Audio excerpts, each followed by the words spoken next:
दुश्मनों के साथ अब भारत करेगा बड़ा खेला। एआई तकनीक से निकाल देगा उनका पूरा रेला।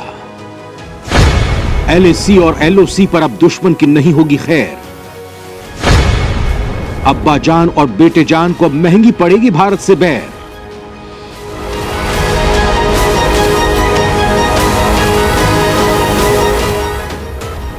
दोस्तों, सीमा पर फाइटर जेट्स उड़ाकर भारत को बंदर घुड़की देकर चीन की अब वाट लगने वाली है। भारतीय वायुसेना अब खुद को ऐसी तकनीक से लैस करने जा रही है जिससे दुश्मनों की नींद छू मंतर हो गई है। उसे दिन में चांद और रात को सूरज नजर आने लगा है, यानी उसकी हवा टाइट हो गई है। दोस्तों, वायुसेना ही नहीं, थल सेना ने भी इस तकनीक को आत्मसात कर लिया है और चीन पाक से लगी सीमा पर वो इसका इस्तेमाल भी कुछ हद तक कर रहा है, जिससे हमारे जवानों की जान का जोखिम भी कम हो गया है और दुश्मनों के मंसूबे भी ढेर हो रहे हैं। इस आधुनिक तकनीक का ही नतीजा है कि सीमा पार से आतंकियों की घुसपैठ कम हो गई है और जब यह तकनीक पूरी तरह से सेना के साथ होगी तो आतंकवादियों की सीमा में घुसपैठ करने की हिम्मत भी नहीं होगी, क्योंकि कोई होगा जो 24 घंटे 12 मास उन पर निगाह रखेगा, उनकी हर कोशिश का माकूल जवाब देगा।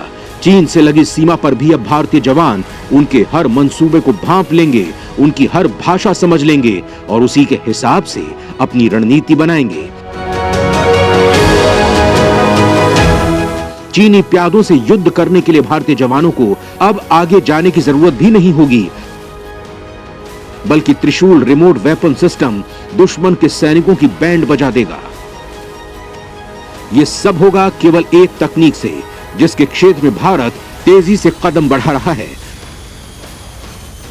और अब थल सेना की तरह भारतीय वायुसेना भी इस तकनीक के साथ जुड़ने जा रही है। मतलब कुछ ऐसी खिचड़ी पक रही है जिससे दुश्मनों की दस्त पूरी तरह ठीक हो जाएगी और फिर जीवन में दोबारा कभी वो भारत से उलझने की हिमाकत नहीं करेंगे। यानी चीन और पाकिस्तान अब हर तरफ भारत का डंका बजेगा। तो हो जाइए तैयार भारत की विजय गाथा के इतिहास में एक नया पन्ना जोड़ने के लिए। दोस्तों, आज के इस वीडियो में जो आपको बताऊंगा उससे आपकी आंखें फटी की फटी रह जाएंगी और दिमाग चारों खाने चित्त हो जाएगा। तो बने रहिए मेरे साथ और देखते रहिए भारत का गौरव बढ़ाने वाला यह वीडियो।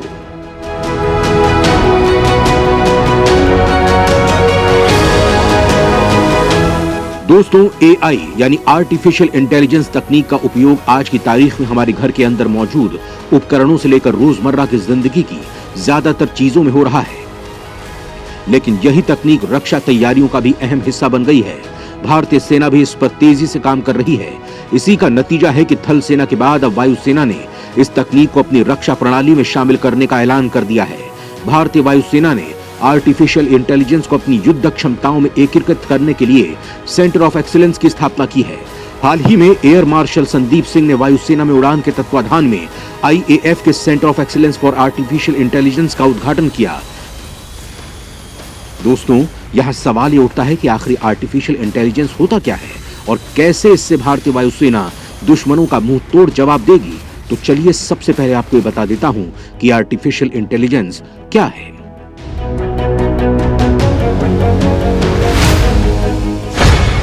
क्या है ये आर्टिफिशियल इंटेलिजेंस तकनीक? सेना के लिए कैसे बेहतर साबित हो सकती है ये तकनीक? दोस्तों, अगर आप हॉलीवुड की साइंस फिल्में देखने के शौकीन हैं तो आर्टिफिशियल इंटेलिजेंस शब्द का इस्तेमाल आपने बहुत बार सुना होगा। आम जिंदगी की जरूरतों में भी अब इस तकनीक के इस्तेमाल की चर्चा खूब होने लगी है। निजी सेक्टर तो इस तकनीक का इस्तेमाल कर ही रहा है, लेकिन भारतीय सेना भी सीमा की निगरानी से लेकर घुसपैठियों पर हमला करने तक एआई तकनीक से दुश्मनों के जमकर छक्के छुड़ा रही है। सरलतम शब्दों में कहें तो आर्टिफिशियल इंटेलिजेंस एक मशीन के अंदर सामान्य आदमी की तरह सोचने, समझने और निर्णय लेने की क्षमता पैदा करने वाली तकनीक है। इस तकनीक में कंप्यूटर का दिमाग इंसानों की तरह ही चीजों को सीखकर उनका उपयोग करता है। इस तकनीक की मदद से ही ऐसे रोबोट बनाए जाने की योजना है जो ठीक इंसानों की तरह व्यवहार करेंगे, सोचेंगे, समझेंगे और काम करेंगे। ठीक उसी तरह जैसे आपने बॉलीवुड फिल्म रोबोट में रोबो मानव को काम करते देखा होगा। भारतीय सेना के लिए डीआरडीओ और भारत डायनामिक्स लिमिटेड लगातार ऐसे हथियार और बना रही है जो एआई तकनीक के जरिए उनके काम को आसान बना रहे हैं। इनमें भीड़ में भी स्कैन करने के बाद चेहरा पहचानने वाले उपकरण हों या ड्रोन में लगने वाले कैमरे, बहुत सारे उपयोगी उपकरण शामिल हैं। अभी हाल ही में दिल्ली में डिफेंस सेक्टर में आर्टिफिशियल इंटेलिजेंस आधारित 75 सैन्य तकनीक और साजो सामान सेनाओं को सौंपी गई। इस दौरान इन सभी तकनीक और प्रोडक्ट्स की प्रदर्शनी का रक्षा मंत्री राजनाथ सिंह ने खुद निरीक्षण किया। दोस्तों, इस प्रदर्शनी के दौरान भारतीय सेना को आधुनिक बनाने वाले जो साजो सामान सौंपे गए उसके बारे में संक्षेप से आपको बता देता हूं। साइलेंट संतरी। दोस्तों, साइलेंट संतरी दरअसल एक रोबोट है जो देश की सरहदों की निगरानी करने के लिए काफी कारगर तकनीक है। ये पूरी तरह आर्टिफिशियल इंटेलिजेंस पर आधारित है। इस सिस्टम को पाकिस्तान से सटी एलओसी पर लगाया जा सकता है। ये रेल माउंटेड डिवाइस है, यानी इसे कटीली तार पर एक छोटी सी ट्रैक पर फिट किया जा सकता है। 6 घंटे तक इसे 1 किलोमीटर की सीमा पर निगरानी के लिए लगा दिया जाता है। जैसे ही कोई दुश्मन सैनिक या फिर आतंकी एलओसी पर घुसपैठ करने की हिमाकत करेगा, साइलेंट संतरी तुरंत कमांड एंड कंट्रोल सेंटर में बैठे सैनिकों को अलर्ट कर देगा और सैनिक तुरंत एलओसी पर पहुंचकर आने वाले खतरे से निपट सकता है। दोस्तों, दरअसल किसी भी सैनिक के लिए 6 घंटे लगातार एक जगह ही निगरानी करने में काफी मुश्किल होती है। ऐसे में साइलेंट संतरी रोबोट काफी काम आ सकता है। 6 घंटे के बाद इसे रिचार्ज किया जा सकता है और एक बार फिर से सरहद की निगहबानी कर सकता है। क्योंकि ये एआई तकनीक पर आधारित है, ये फेस डिटेक्शन भी कर सकता है, यानी ये भी बता सकता है कि घुसपैठ करने वाला दुश्मन है या फिर अपने ही देश का कोई सैनिक। इसके अलावा इंसान और जानवरों के बारे में भी बता सकता है। इसे एलओसी पर लगाकर सेना ने टेस्ट भी किया है और आने वाले समय में सीमा पर बड़ी संख्या में तैनात किया जा सकता है। त्रिशूल रिमोट वेपन सिस्टम। दोस्तों, आज के समय में हर हथियार में एआई का इस्तेमाल होने लगा है। उसी एआई आधारित एक हथियार को सेना के आर्मी डिजाइन बोर्ड ने तैयार किया है। ये तकनीक किसी भी एलएमजी, इंसास या फिर AK-47 राइफल पर लगाई जा सकती है। इसके लगाने के बाद ये गन पर लगे कैमरे से खुद ब खुद टारगेट सेट करती है और राइफल सटीक निशाना लगाती है। किसी सैनिक को इस गन का ट्रिगर दबाने की जरूरत भी नहीं पड़ती है। सेना के मुताबिक 300 मीटर की रेंज में किसी भी स्टैटिक टारगेट पर त्रिशूल रिमोट वेपन सिस्टम 100% सटीक निशाना लगाती है। अगर टारगेट मूविंग है तो इसकी एक्यूरेसी रेट 90% है। इसे किसी भी मिलिट्री व्हीकल या फिर आर्मी पर्सनल कैरियर के ऊपर लगाया जा सकता है, क्योंकि कश्मीर और उत्तर पूर्व के राज्यों में CICT यानी काउंटर इंसर्जेंसी और काउंटर टेररिज्म इलाकों में आतंकी सेना की गाड़ी पर ऊपर तैनात सैनिक को निशाना बना सकते हैं। ऐसे में दिन रात कभी भी इस AI assistant remote weapon system का इस्तेमाल किया जा सकता है।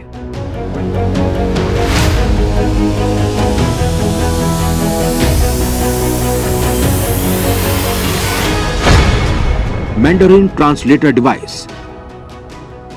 दोस्तों, बेंगलुरु के एक स्टार्टअप ने इस border language assistant in defence device को तैयार किया है। करीब 600 ग्राम के इस डिवाइस को सैनिक अपने बाजू पर या फिर बेल्ट बांधने वाली जगह पर लगा सकता है। इस पोर्टेबल डिवाइस से ईयरफोन अपने कान में लगाना है और 5 फीट दूरी पर खड़े चीनी सैनिक की बातचीत को अंग्रेजी में सुना जा सकता है। दरअसल भारत की चीन से सटी 3488 किलोमीटर लंबी लाइन ऑफ कंट्रोल यानी LAC है। ऐसे में हर भारतीय सैनिक के लिए मुमकिन नहीं है कि वो चीनी भाषा सीख सके। ऐसे में उन भारतीय सैनिकों के लिए ये डिवाइस बेहद कारगर है जिन्हें चीनी भाषा का ज्ञान नहीं है और कभी भी चीनी सैनिकों से आमना सामना करना पड़ सकता है। कई बार एक दूसरे की भाषा ना समझने से भी बॉर्डर पर विवाद हो चुके हैं। ऐसे में चीनी भाषा को अंग्रेजी और अंग्रेजी को मैंडरिन में सुनने के लिए इस डिवाइस को तैयार किया गया है। अब सेना की डिमांड के मुताबिक इसे 50 फीट दूरी से इस्तेमाल करने के लायक बनाया जा रहा है।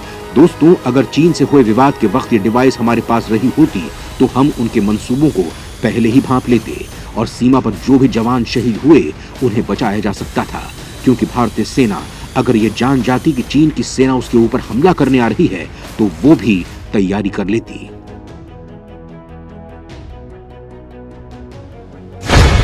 ATGM मिसाइल में एआई तकनीक।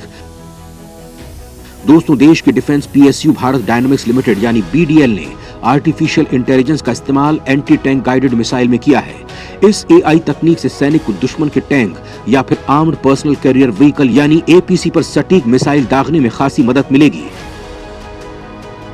रूस यूक्रेन युद्ध में टैंक और APP व्हीकल्स का बड़े पैमाने पर इस्तेमाल हुआ है। इसके अलावा ATGM का भी जमकर इस्तेमाल हुआ है। गलवान घाटी की झड़प के बाद चीन ने बड़ी संख्या में अपने टैंकों को पूरी लद्दाख से सटी LAC पर तैनात किया था। ऐसे में इन टैंकों को तबाह करने के लिए इस AI आधारित ATGM का बेहतरीन इस्तेमाल किया जा सकता है। Sappers scout. दोस्तों, पाकिस्तान से सटी LOC हो या फिर चीन से सटी LAC, भारतीय सैनिकों को हमेशा लैंड माइंस का खतरा बना रहता है।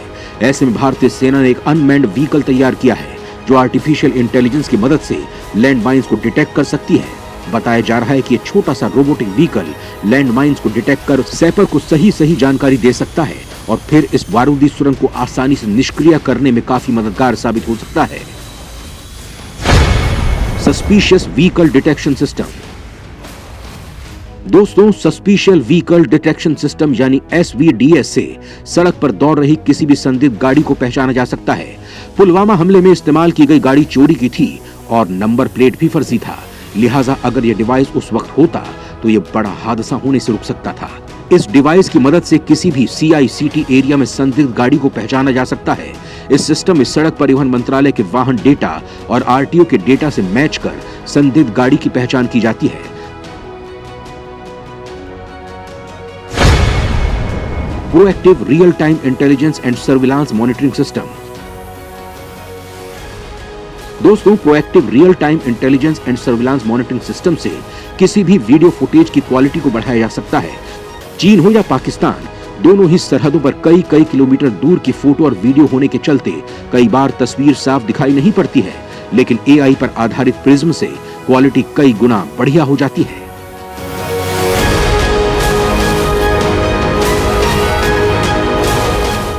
AI एक्सपर्ट का मानना है कि AI भविष्य में कुछ भी करने में सक्षम होगा और ये किसी भी काम को इंसान से बेहतर कर पाएगा। दोस्तों, AI की इसी खूबी को देखते हुए भारतीय वायुसेना ने अपनी युद्धक प्रक्रियाओं में उद्योग 4.0 और AI आधारित प्रौद्योगिकियों को शामिल करने के लिए सक्रिय कदम उठाए हैं। दोस्तों, दरअसल युद्ध के कठिन समय में जब एक पल कीमती हो तो ऐसे में सही रास्ता खोजना और समय पर फैसले लेने की क्षमता सर्वोपरि होती है। लेकिन जानकारों का कहना है कि हवाई युद्ध में AI मानव ऑपरेटर्स की जगह नहीं लेगा, बल्कि उनकी सहायता करेगा।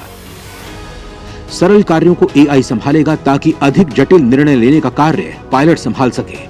दोस्तों, आज दुनिया भर में सेनाएं अपने युद्ध में आधुनिक तकनीकों को शामिल करने के लिए लगातार काम कर रही हैं और इसमें AI पर खास ध्यान दिया जा रहा है। अमेरिका और चीन में तो जैसे AI में वर्चस्व हासिल करने की दौड़ चल रही है, लिहाजा भारत भी इसमें पीछे नहीं रहना चाह रहा है। दोस्तों, बता दूं कि भारतीय सेना के लिए DRDO और भारत डायनामिक्स लिमिटेड लगातार ऐसे हथियार बना रहे हैं जो AI तकनीक के जरिए उसके काम को आसान बना रहे हैं। इनमें भीड़ में भी स्कैन करने के बाद चेहरा पहचानने वाले उपकरण हों या ड्रोन में लगने वाले कैमरे, बहुत सारे उपयोगी उपकरण शामिल हैं। युद्ध में मानव की भागीदारी तेजी से घट रही है और भारत को युद्ध के नए तरीकों के संबंध में अन्य देशों के साथ कंधे से कंधा मिलाकर चलना होगा। जिस तरह अन्य देश और विशेषकर चीन कृत्रिम बुद्धिमत्ता में भारी निवेश कर रहे हैं, ऐसे में जरूरी है कि भारत भी अपनी सैन्य तैयारियों में किसी भी तरह से अन्य देशों से पीछे न रहे। दोस्तों, भारत के पास नई जनरेशन के आइडिया हैं, पुरानी जनरेशन का अनुभव है, कर्मठ और ईमानदार वैज्ञानिक हैं और सबसे बड़ी चीज जो इन सब को पूरा करने के लिए जरूरी है वो है ईमानदार सरकार, जो आज के समय वैज्ञानिकों की हर डिमांड पूरी कर रही है, रक्षा क्षेत्र पर खास ध्यान दे रही है।